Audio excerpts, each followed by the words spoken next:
is the experiment of DSSS coherent BPSK. The main principle of DSSS is that the input bit sequence is multiplied by the PN sequence. The PN sequence is a pseudo noise sequence which is random in nature. The number of bits in a PN sequence are given by the equation 2 raised to n minus 1. In this experiment, n is equal to 8. So therefore the number of bits in a PN sequence is equal to 255. Also, TB is the bit duration, which is the duration of one bit in the input binary sequence, and TC is the chip duration, which is the duration of one bit in the PN sequence. The processing gain of this experiment or of the DSSS system is equal to TB upon TC.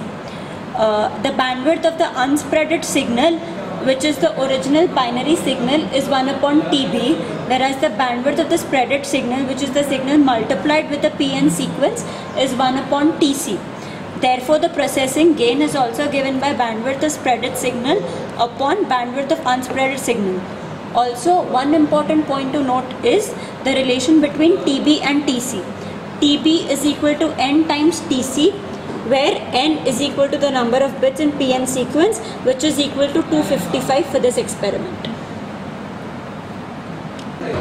This is the kit of the DSSS coherent BPSK. In the first step, we measure the clock signal, and in the second step, we measure the two patterns.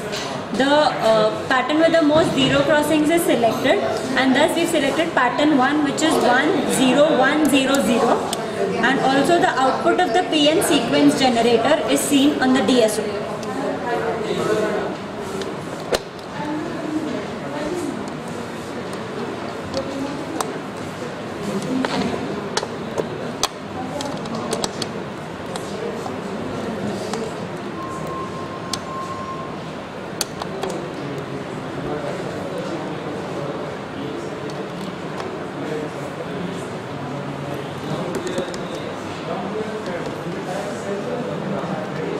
These are the outputs which are observed on the DSO.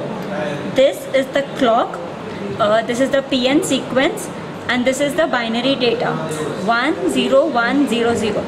This is the PN sequence. For each positive edge of the clock, the corresponding duration of the PN sequence is seen, which is the TC, that is the chip duration, and this is the bit rate or the TB duration, which is seen from the binary data. In the second step, we measure the output of the multiplier. The input to the multiplier is a PN sequence and the pattern which we've generated. The multiplier can also be substituted with an XOR gate. The principle of a multiplier is that each bit of the binary data is multiplied by the entire PN sequence to generate a random sequence. The random sequence which is generated on the DSO is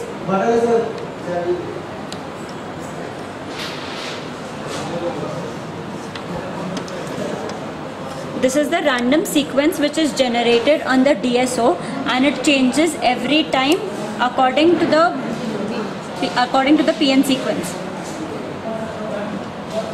In the third step, the carrier is generated. The carrier is observed. A PSK generator is used for transmitting the PN sequence. The carrier which is observed on the DSO is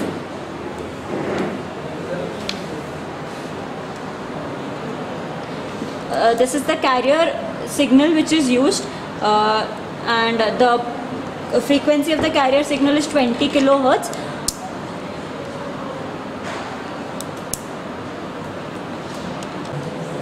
This is the BPSK circuit which we've used.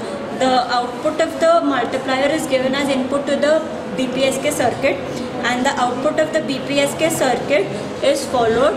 BPSK is phase shift key, and thus when successive bits occur, the phase is changed.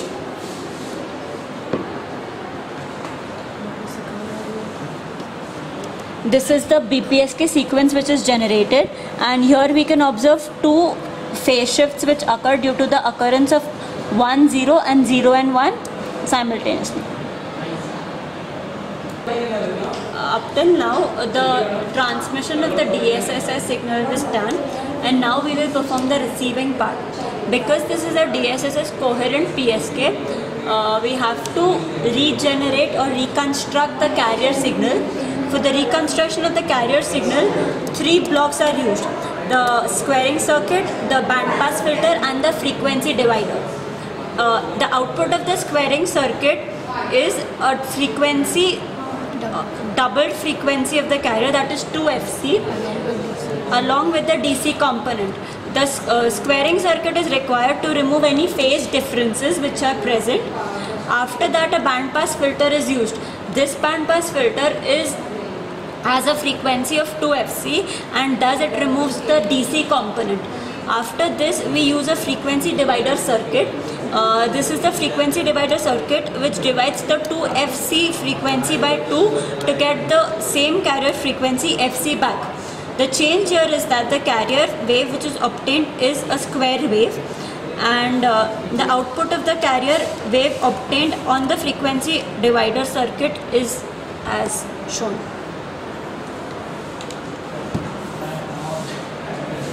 This is the output of the carrier which is obtained, and as we can see, the frequency of the carrier is as same as the carrier which was transmitted, and thus the coherent detection or the coherent reception is done.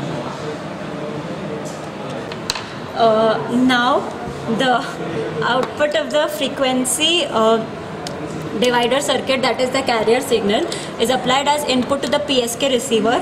The second input to the PSK receiver is the PSK signal which was generated, and the output of the PSK receiver is given to the LPF and comparator, from whose output is the DSSS signal which was generated at the output of the multiplier block. And the output of the multiplier block and the PSK receiver is the same, which is the DSSS signal, which is a random signal. In the next stage, the binary data is to be observed.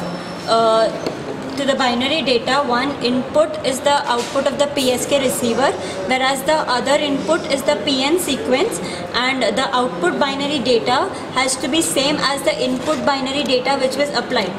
For some phase differences, this knob is to be adjusted, and the output binary data which is obtained is as shown.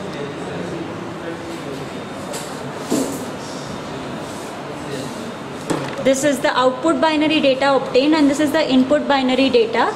As we can see, the output binary data is equal to the input binary data, which is 10100.